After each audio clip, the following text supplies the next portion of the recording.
Hey, what's up? Heffron Drive, once again, your favorite band, and we want to talk to you about crazy tour stories. So, Dustin, you want to go first?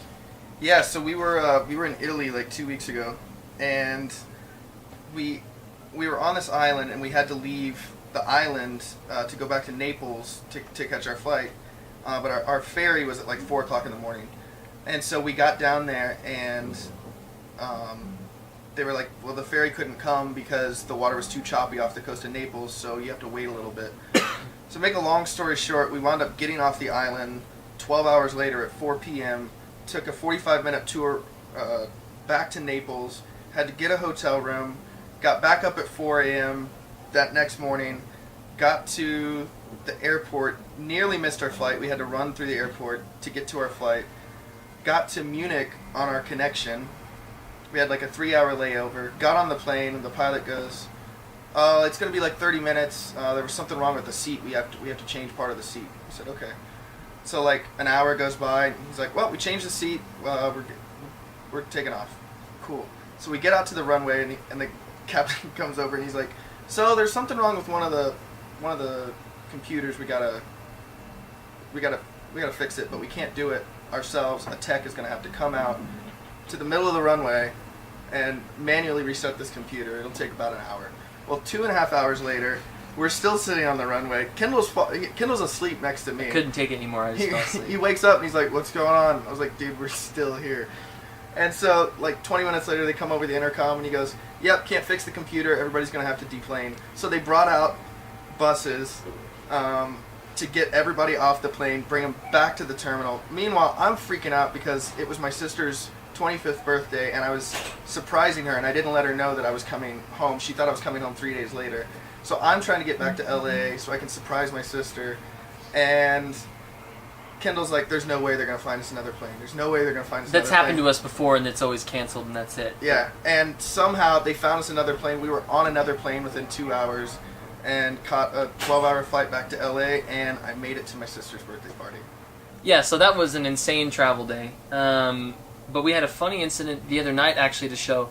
So we're obviously based out of LA, so anything that we bring with us, we have to fly or ship ahead of time, both of which are very expensive endeavors. So we were getting ready for this tour, and we got all the gear together, and we decided that we were only going to take one guitar for me, and he would have one, and then an acoustic, so 3 total. We play the show in Cleveland, Ohio, and get on stage, start the intro, walk up, first song starts, comes into the part in the first chorus where I start my first strumming, and like literally the first one, snap a string. And I'm freaking out because I don't have another guitar. I'm not going to hold up the show to string a guitar, which would probably take a minimum of 3 minutes, maybe 4 or 5 minutes.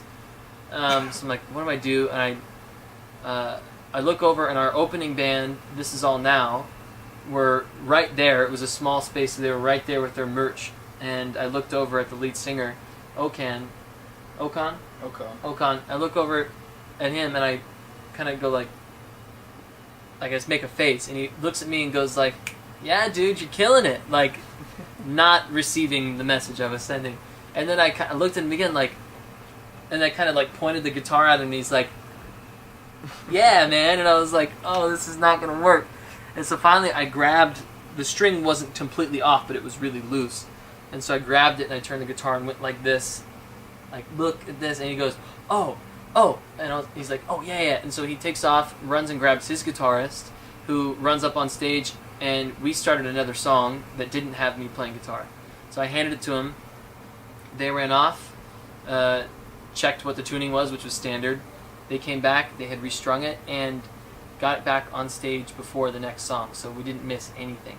But that's like the kind of teamwork that only happens when the people that you're working with, including the openers, everyone enjoys being around each other. So I'm super grateful for that. And now I have to admit I'm kind of paranoid about my strings breaking. And of course, I could have brought another guitar. It's just super expensive to check all that stuff because flying here initially was $850 in baggage. So it adds up. So I'm hoping another string does not break. That's my crazy tour story.